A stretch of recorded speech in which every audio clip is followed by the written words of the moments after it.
الحمدللہ رمضان کا مہینہ ہم نے خیر و عافیت کے ساتھ گزارا. اس میں خوب اللہ رب العزت کی جو استطاعت تھی اس کے مطابق ہم نے عبادت کرنے کی کوشش کی. یقیناً میری اور آپ کی پیدائش کا مقصد، میری اور آپ کی تخلیق کا مقصد یہ اللہ رب العزت کی عبادت ہے. اس کا تعلق کسی خاص مہینے خاص دن سے نہیں ہے. یعنی جب سے مجھے سمجھ بوجھ آ جائے اس کے بعد سے لے کر ہمیشہ تک میں نے اللہ رب العزت کی عبادت کرنی ہے. اس کا تعلق کسی خاص وقت کے ساتھ، کسی خاص دن کے ساتھ طے نہیں ہے. اللہ رب العزت کا فرمان ہے وَمَا خَلَقْتُ الْجِنَّ وَالْإِنسَ إِلَّا لِيَعْبُدُونِ. ہم نے انسان اور جنوں کو محض اپنی عبادت کے لیے پیدا کیا ہے. عبادت کے لیے پیدا کیا ہے. عبادت کا مفہوم کیا ہے؟ کیا میں ہر وقت نماز پڑھتا رہوں؟ میں ہر وقت رکوع اور سجدے کی حالت میں رہوں؟ کیا میں ہمیشہ روزے کی حالت میں رہوں؟ اگر میری پیدائش کا مقصد عبادت ہے تو میں ہمیشہ تو رکوع میں نہیں رہ سکتا، میں ہمیشہ سجدے پہ تو نہیں رہ سکتا، میں ہمیشہ مسجد میں تو نہیں رہ سکتا. دنیا ہے، میرے ساتھ پیٹ لگا ہے، اس کے لیے کچھ کمانا ہے، ساری چیزیں ہیں. تو پھر میری پیدائش کا مقصد، میری تخلیق کا مقصد عبادت کیسے؟ یہ ایک سوال ہے. عبادت، یہ جو چیزیں ہم سمجھتے ہیں، نماز پڑھنا، روزہ رکھنا، صدقہ خیرات کرنا، یہ عبادت کی اقسام میں سے تو ہے. لیکن اگر کوئی یہ سمجھے کہ یہی عبادت ہے تو یہ اس کی سوچ ٹھیک نہیں ہے، مناسب. بندہ مومن کا 24 گھنٹے عبادت میں رہنا ہے. آپ نے کھانا کھانا ہے، آپ اس طریقے سے کھائیں جیسے اسلام آپ کو بیان کرتا ہے، تو آپ کا وہ کھانا کھانا عبادت ہے. آپ نے دکانداری کرنی ہے، آپ اس طریقے سے دکانداری کریں، ان اصول و ضوابط پر دکانداری کریں، ان اصول و ضوابط پر تجارت کریں جس کو اسلام بیان کرتا ہے، تو آپ کی تجارت بھی آپ کی عبادت بن جائے گی. حتیٰ کہ آپ نے قضائے حاجت کے لیے واش روم جانا ہے، آپ واش روم کے اندر ان طریقوں کو اپنائیں جن طریقوں کو اسلام نے آپ کے لیے بیان کیا ہے، تو وہ بھی آپ کے لیے باعث ثواب اور اجر بن جائے گا. بیوی کے پاس جانا ضرورت ہے انسان کی، اگر اس طریقے سے جائے، ان اصولوں کو اپناتے ہوئے جائے، دعا کا اہتمام کرتے ہوئے جائے، تو وہ بھی اس کے لیے عبادت ہے. تو یہ ہے وہ چیز کہ انسان کو اللہ رب العزت نے اپنی عبادت کے لیے پیدا کیا ہے. تو عبادت کا ہم نے بہت مختصر سا فہم لیا ہوا ہے کہ ہم نے رمضان میں روزے رکھ لیے، ہم نے تہجد تراویح کا اہتمام کر لیا، تو یہ ہم نے عبادت کی. تو پھر رمضان کے جانے کے بعد تو پھر میرا پیدائش کا مقصد، میری تخلیق کا مقصد تو فوت ہو گیا. امید ہے کہ عبادت کا مفہوم سمجھ گئے ہیں کہ ہر اس چیز کو اپنانا جو اسلام ہمارے لیے بیان کرتا ہے وہ ہمارے لیے باعث عبادت ہے. اللہ رب العزت نے اللہ کے نبی علیہ الصلوۃ والسلام سے سورۃ الانعام کے اندر ایک اعلان کروایا. فرمایا قل، اے نبی علیہ الصلوۃ والسلام آپ لوگوں سے کہہ دیجئے ان صلاتی و نسکی و محیای و مماتی للہ رب العالمین. اللہ کے پیارے حبیب آپ لوگوں سے بیان کر دیں کہ ان صلاتی، بے شک میری نماز، میرا نماز پڑھنا، و نسکی، اور میرا اللہ کے لیے کچھ ذبح کرنا، قربانی دینا، اور میری پوری زندگی، و محیایا، اور میرا زندہ رہنا، و مماتی، اور میرا مرنا، للہ رب العالمین. یہ سارے کام میں کس کے لیے کرتا ہوں؟ یہ ساری چیزیں میری کس کے لیے ہیں؟ للہ رب العالمین، اللہ رب العزت کے لیے جو جہانوں کا پالنے والا رب. تو جب اس آیت کے اندر یہ آیا نا محیایا، میرا زندہ رہنا، زندہ رہنے کا مطلب کیا ہے کہ پورا سال ہے، صرف رمضان نہیں ہے.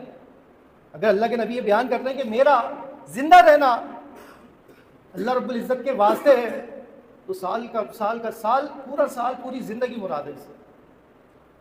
اور یہ چیز بیان کرنے کا مقصد کیا ہے کہ اللہ کے نبی کو فالو کرنے والے بھی اس چیز کو اپنائیں کہ جب وہ نماز پڑھیں تو وہ اللہ کے لیے پڑھیں، جب وہ قربانی کریں تو اللہ کے لیے کریں، اور جو ان کو اللہ نے زندگی دی ہے، محیایا، جو زندگی دی ہے، وہ بھی اللہ رب العزت کے واسطے وقف کر دیں. وہ مماتی، اور اپنا جینا مرنا اللہ رب العزت کے لیے وقف کر دیں، اللہ کے لیے آگے بھیج دیں. تو جب پوری زندگی مجھے پتہ ہے میرا مقصد، میری جینے کا مقصد کیا ہے، میری زندگی کا مقصد کیا اللہ کی عبادت ہے، تو پھر پوری زندگی ہے، اس کا تعلق کسی خاص مہینے کے ساتھ نہیں ہے. اللہ رب العزت کا فرمان ہے ان الذین قالوا ربنا اللہ، بے شک وہ لوگ جنہوں نے یہ کہا ربنا اللہ، ہمارا رب تو اللہ ہے، ثم استقاموا، اس کے بعد اس جملے کو ادا کرنے کے بعد بھول نہیں گئے، بلکہ کیا کیا؟ ثم استقاموا، اس جملے کے اوپر استقامت اختیار کی، جمے رہے، ڈٹے رہے کہ واقعی اگر میں نے یہ الفاظ منہ سے ادا کیے کہ اللہ ہی میرا رب ہے، ثم استقاموا، اس کے بعد اس پر استقامت اختیار کی. جمے رہیں، ڈٹے رہیں۔ اور اس کا مطلب کیا ہے کہ جب میں نے یہ کہہ دیا کہ اللہ ہی میرا رب ہے، تو میری زندگی جتنی بھی اللہ نے مجھے دی ہے وہ کس کے مطابق گزرے گی؟ اللہ کے مطابق گزرے گی۔ جیسا اس کو مطلوب ہے زندگی اب ویسی گزرے گی۔ جب اس نے یہ کہہ دیا بندے نے ثم ربنا اللہ، اللہ ہی میرا رب ہے، ثم استقاموا، اس کے بعد وہ استقامت اختیار کر جائے۔ تو ایسے لوگوں کے بارے میں کیا فضیلت ہے؟ تتنزل علیہم الملائکہ، ان کے اوپر فرشتے نازل ہوتے ہیں۔ جو صرف یہ جملہ کہہ دے اور صرف زبان سے نہ کہے ثم استقاموا، اس کے بعد اس جملے کے اوپر استقامت اختیار کر جائے، تو ایسے لوگوں کے لیے کیا بشارت ہے، کیا خوشخبری ہے؟ تتنزل علیہم الملائکہ، ان کے اوپر فرشتے نازل ہوتے ہیں۔ کیا کہتے ہوئے نازل ہوتے ہیں؟ اللہ تخافوا ولا تحزنوا، نہ گھبراؤ نہ غم کرو، ڈرو نہیں، ولا تحزنوا، اور نہ ہی کوئی غم کرو۔ ڈر کیا ہے؟ نہ موجودہ زندگی کے اندر تمہیں کوئی خوف ہو، کوئی خوف نہیں ہے تم پر، اور غم اور مستقبل کا بھی کوئی غم نہ کرو، تمہارے لیے خیر ہی خیر۔ وہ ابشروا، اور بشارت دیتے ہیں ان لوگوں کو جو یہ جملہ کہتے ہیں کہ اللہ ہی ہمارا رب ہے، اور اس کے اوپر جب استقامت اختیار کر جاتے ہیں فرشتے اترتے ہیں، فرشتے کہتے ہیں کہ کوئی خوف نہ کرو، کوئی غم نہ کرو، اور ان کو جنت کی بشارت دیتے ہیں، التی کنتم توعدون، جس جنت کا وعدہ تم سے کیا گیا ہے تمہیں اس جنت کی خوشخبری ہے۔ لیکن بات سمجھیں، بات کیا ہے کہ منہ سے ادا کیا جملہ، اقرار کیا، اس کے بعد اس کے اوپر استقامت اختیار کرنے والوں کے لیے یہ بشارت ہے، صرف جملے کہنے والوں کے لیے نہیں، استقامت اس پر اختیار کرنے والوں کے لیے یہ بشارت ہے۔ ابن عباس، عبداللہ بن عباس رضی اللہ تعالیٰ عنہ، آپ علیہ الصلوۃ والسلام کے کزن، چچا زاد بھائی، بیان کرتے ہیں اس کی تفسیر۔ صحابہ کرام میں تفسیر میں جو مشہور صحابی ہیں وہ عبداللہ بن عباس رضی اللہ تعالیٰ عنہ بیان کرتے ہیں کہ قالوا ربنا اللہ ثم استقاموا کا کیا مطلب ہے کہ جنہوں نے کہا کہ اللہ ہی ہمارا رب ہے اور اس کے بعد اس پر استقامت اختیار کرتے ہیں، اس کا مطلب کیا ہے کہ وہ کس چیز پر استقامت اختیار کرتے ہیں؟ علی اداء فریضہ، جو اللہ رب العزت نے چیزیں فرض کی ہیں ان کے ادا کرنے کے اوپر وہ استقامت اختیار کرتے ہیں۔ یہ مطلب ہے استقامت اختیار کرنے کا کہ رب کو رب، اللہ کو رب مان لیا ہے، اب آپ نے جو اس نے آپ پر چیزیں فرض کی ہیں آپ اس کو ادا کریں گے، اس کا مطلب کہ آپ نے استقامت اختیار کرنی ہے۔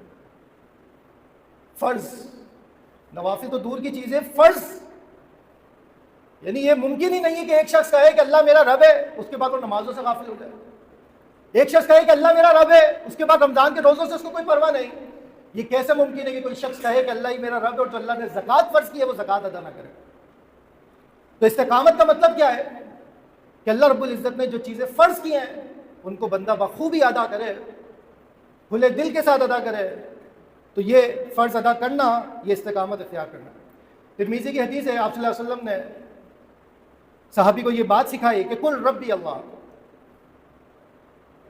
یہ صحابی کہو کہ اللہ ہی میرا رب ہے، ثم استقم، اور اس کے بعد اس بات کے اوپر جم جا استقامت اختیار کرنا۔ تو یقیناً ہم بھی یہی کہتے ہیں کہ اللہ ہی ہمارا رب ہے، لیکن سوال یہ ہے کہ کیا ہم نے اس پر استقامت اختیار کی؟ کیا ہم اس جملے کے اوپر جمے رہے، ڈٹے رہے؟ اور میرا وہ جمنا، میرا ڈٹے رہنا، میرا استقامت اختیار کرنا وہ کیسے ثابت ہوگا؟ اگر میں اللہ کے فرض کردہ چیزوں کو ادا کر رہا ہوں تو اس کا مطلب کہ میں نے استقامت اختیار کی۔ ایک اور چیز یاد رکھیں، میں نے ایک جملہ آپ کے سامنے رکھا تھا کہ اللہ کے نزدیک پہلے کیا ہے؟ کوالٹی ہے، پھر کوانٹٹی ہے۔ ہمارا زور کس چیز پر ہوتا ہے؟ کوانٹٹی پہ ہوتا ہے۔ ہم اس چیز کی پرواہ نہیں کرتے کہ اخلاص کتنا ہے میرا اس کام کے اندر، تو اخلاص سب سے پہلے ہے، اس کے بعد آپ نے کتنی کوانٹٹی میں دی یہ چیز وہ بعد میں دیکھی جائے گی، پہلے آپ کا اخلاص، کوالٹی دیکھی جائے گی۔ اسی طریقے سے عبادت کے اندر بھی آپ میانہ روی اختیار کر لیں، آپ تھوڑی عبادت کر لیں لیکن مستقل مزاجی کے ساتھ کریں، مسلسل کریں، یہ اسلام میں مطلوب ہے۔ آپ علیہ الصلوۃ والسلام نے فرمایا، صحیح مسلم کی حدیث ہے کتاب الرقائق کے اندر، یہ فرمایا سددو، اے لوگوں سیدھے رہو، وقاربو، میانہ روی اختیار کرو۔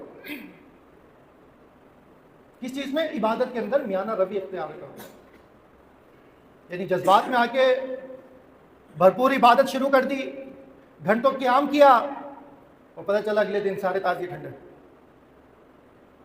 تو یہ اسلام میں مطلوب نہیں ہے۔ آپ میانہ روی اختیار کریں، جتنی آپ میں وسعت ہے، جتنی آپ کی استطاعت ہے اس کے مطابق آپ کوئی بھی ایک ایکشن، کوئی بھی ایک عمل صالح شروع کریں، لیکن مستقل مزاجی کے ساتھ شروع۔ یعنی میں طے کروں یار ہاں قرآن پڑھنا چاہیے، میں روز کے 3 پارے پڑھوں گا، پہلے دن تو پڑھ لیا ہے، پھر دوسرے دن ایسے مصروف ہوئے اس کے بعد مہینوں پتہ ہی کوئی نہیں۔ تو آپ ایک رکوع لے لیں، یا روزانہ 1 رکوع پڑھو، لیکن مستقل مزاجی سے پڑھیں۔ اللہ کو پسندیدہ عمل کیا ہے کہ بندہ مستقل مزاجی کے ساتھ ریگولر بیس کے اوپر کوئی کام کرے، کوئی نیک عمل کرے۔ اللہ کو یہ عمل پسند ہے، اگرچہ وہ بہت زیادہ نہ ہو، لیکن مستقل مزاجی سے۔ تو اللہ کے نبی علیہ الصلوۃ والسلام نے کیا فرمایا؟ سددوا، سیدھے رہو، وقاربوا، اور میانہ روی اختیار کرو، جتنا کر سکتے ہو اتنا کرو، کام اپنے اوپر بوجھ نہ ڈالو۔ وَاعْلَمُوا، اور اے لوگوں یہ جان لو، الَّن يُدْخِلَ، کہ ہرگز داخل نہیں کر سکتا، احدکم، تم میں سے کسی کو، عملہ، اس کا عمل، الجنت، جنت میں۔ اور یہ بات جان لو کہ تم میں سے کسی کا عمل اس کو جنت میں داخل نہیں کروا سکتا۔ اللہ اکبر، یہ اللہ کی رحمت ہوگی، اللہ کا فضل ہوگا تو ہی بندہ جنت کے اندر داخل ہوگا۔ کوئی اپنے عمل کے اوپر ظلم نہ کرے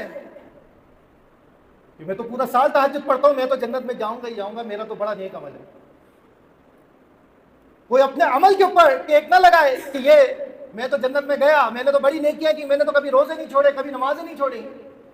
اللہ کے نبی نے یہ وضاحت کر دی کہ کوئی تم میں سے یہ نہ سمجھے، جان لو کہ تم میں سے کسی کا عمل اس کو جنت میں داخل نہیں کروا سکتا۔ لیکن یہ بات اپنی جگہ کہ اس کا مطلب یہ نہیں کہ عمل چھوڑ دو، جانا ہوگا تو اللہ ڈال دے گا، نہیں ڈالنا ہوگا تو نہیں ڈالے گا۔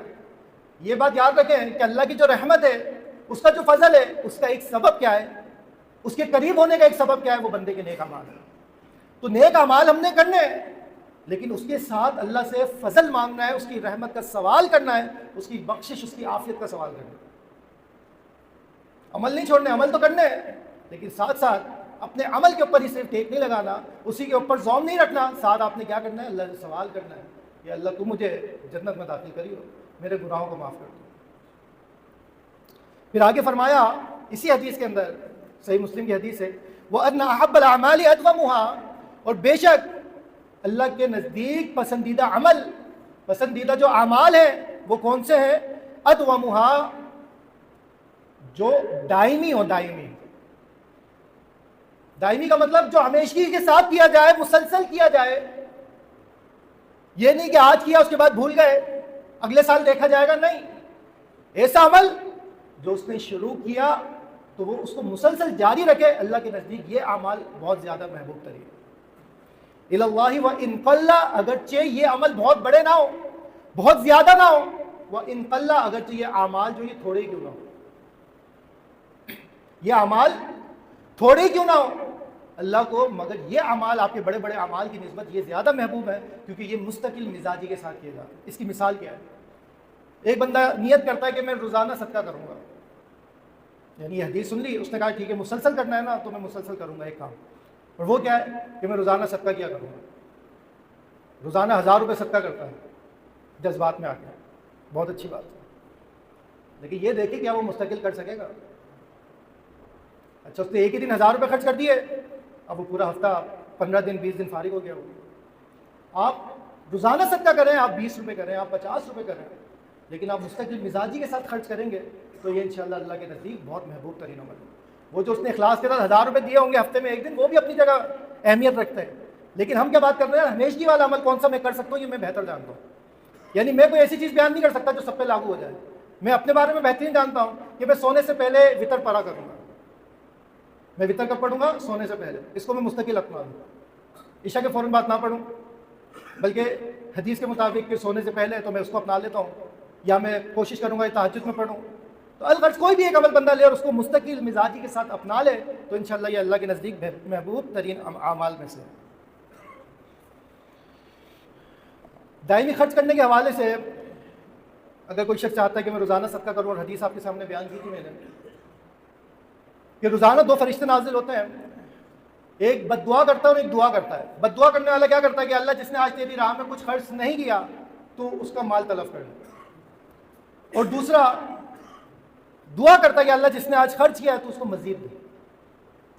تو آپ 10 روپے 20 روپے کی اپنی عادت بنا لیں، گھر والوں کے ذمہ لگا دیں کہ تم نے روزانہ یہ 10 روپے 20 روپے 50 روپے جو حیثیت ہے اس کے مطابق خرچ کریں۔ اب مسئلہ یہ کہ 10-20 روپے ہم خرچ کہاں کریں؟ یہ جو پروفیشنل فقیر ہیں ان کو تو نہیں دینا. تو اس کے لیے الحمدللہ جماعت کے پاس آپ کے لیے بہت اچھا ایک پیکیج ہے کہ جماعت کی طرف سے آپ کو پتہ ہے جماعت کے مساجد مدارس و پورا سسٹم ایک موجود ہے. یہاں پہ 100+ مساجد ہیں ہماری, دیگر دعوتی سرگرمیاں اخراجات ہیں. تو ایک فنڈ باکس چھوٹا سا خوبصورت سا جو اچھا لگے آپ کے گھر کے اندر, اس کو آپ کسی ایک کارنر پہ رکھ لیں, اور بچوں کو بھی عادت دلوائیں کہ روزانہ کی بنیاد پہ آپ نے اس کے اندر پیسے ڈالنے ہیں. خود بھی آپ کو یاد آ جائے آپ ڈال دیں. بچوں کے ہاتھ سے ڈلوائیں, الحمدللہ یہ پریکٹس میں خود بھی کرتا ہوں. بچوں کے ہاتھ میں 10-10 روپے دیے, ان کو اس سے یہ بھی پتہ چلیے کہ صدقے کی کیا فضیلت ہے, اور وہ ڈالتے ہوئے اس کو خوبصورت سا ایک گلہ ایک فنڈ باکس ہے اس میں وہ اچھا محسوس بھی کرتے ہیں. مہینے ڈیڑھ کے بعد ہمارا نمائندہ آ کے وہ آپ سے اس کو کھول کے خالی کر کے لے جاتا ہے اور آپ کو پرچی بنا کے دے دیتا ہے. تو جو احباب یہ فنڈ باکس چاہتے ہوں وہ مجھ سے رابطہ کر لیں. یہاں پہ جانتے بھائی بیٹھے ہیں, اور ہمارے اس پہ ریسیپشن پہ حسین بھائی ہیں, ہم میں سے کسی سے بھی رابطہ کر لیں انشاءاللہ, اپنا نام ایڈریس لکھوا دیں تو وہ فنڈ باکس آپ کو دے دیا جائے گا انشاءاللہ. تو یہ چند باتیں اللہ کی توفیق کے ساتھ آپ کے سامنے رکھی ہیں. اللہ تعالیٰ سے اللہ تعالیٰ مجھے اور آپ کو عمل کی توفیق عطا فرمائے. وآخر دعوانا الحمدللہ رب العالمین والصلاة والسلام علی اشرف الانبیاء والمرسلین نبینا محمد وعلی آلہ وصحبہ اجمعین. رمضان کے روزے مکمل کرنے کے بعد شوال کے 6 روزے رکھنے والے کے بارے میں اللہ کے نبی علیہ الصلوۃ والسلام نے فرمایا, من صام رمضان, جس نے رمضان کے روزے رکھے, ثم اتبعہ, پھر اس نے پیروی کی, یعنی صرف رمضان کے نہیں رکھے, اس کے بعد مزید وہ آگے بڑھتا ہے اور ستا من شوال, 6 روزے رکھ لیتا ہے شوال کے بھی. رمضان کے پورے رکھے, یا اگر رمضان کے رہ گئے تو اس نے شوال میں پورے کیے, اس کے بعد اس نے شوال کے 6 روزے رکھے, کان کصیام الدہر, تو گویا کہ یہ شخص ایسا ہے کہ اس نے پورے سال کے روزے رکھے.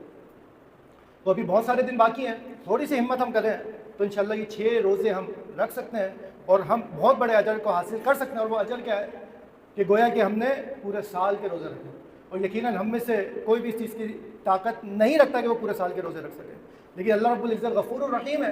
وہ چھوٹے چھوٹے ایسے اعمال ہمیں دیتا ہے کہ جس کے ذریعے ہم بڑے بڑے اجر حاصل کر سکتے ہیں. جیسے کہ اشراق کی 2 رکعت ہے, کہ جس نے فجر کی نماز پڑھی, اپنی جگہ پر بیٹھا رہا یہاں تک کہ سورج طلوع ہو گیا, اور پھر وہ اٹھ کر 2 رکعت ادا کرتا ہے صلاۃ اشراق کی, تو اس کو کتنا اجر مل جاتا ہے؟ اللہ کے نبی علیہ الصلوۃ والسلام نے فرمایا اس کو حج اور عمرے کا ثواب مل جاتا ہے. لیکن روزانہ ہم میں سے حج اور عمرہ کوئی بھی نہیں کر سکتا, لیکن اللہ رب العزت غفور الرحیم ہے, وہ بڑے بڑے اجر ہمیں چھوٹے چھوٹے اعمال کی بدولت دے رہے ہیں. اسی طریقے سے پورے سال کا یہ روزوں کا پیکیج ہم نہیں کر سکتے, اتنا اجر نہیں کما سکتے, اتنے روزے نہیں رکھ سکتے.